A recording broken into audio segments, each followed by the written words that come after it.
kupitia bunge la Umoja wa Ulaya ambalo limetoa taarifa yake siku ya jana kuhusu kushikiliwa mwenyekiti wa Chama cha Demokrasia na Maendeleo Chadema Tundu Antipas Lissu na kuiomba serikali ya Tanzania kuweza kumwachia mwenyekiti huyo Tundu Antipas Lissu. Serikali ya Tanzania imetoa ufafanuzi leo hii. Waziri wa mambo ya nje na ushirikiano wa Afrika Mashariki Balozi Mohamed Thabit Kombo na kusema kwamba serikali ya Jamhuri ya Muungano wa Tanzania imetoa msimamo wake rasmi kuhusu hali ya kisiasa nchini, ikisisitiza kuwa haijavunja sheria yoyote katika utekelezaji wa majukumu yake na kwamba hatua zote zinazochukuliwa dhidi ya viongozi au wananchi zinafuata misingi ya utawala wa sheria.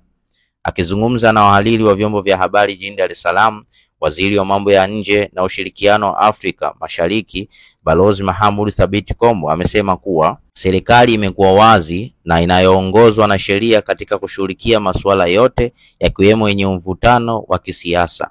Kauli hiyo imekuja kufuatia mijadala ya kisiasa kufuatia kukamatwa na kufikishwa mahakamani kwa mwenyekiti wa Chadema Tundu Lissu anayetuhumiwa kwa shtaka la uhaini na mashtaka mengine. Katika mazungumzo hayo, Balozi Kombo pia amewakumbusha wanadiplomasia wa kigeni wanaowakilisha nchi zao nchini Tanzania kuhusu wajibu wa kuheshimu masharti ya mkataba wa Vienna unaosimamia mwenendo wa kidiplomasia duniani.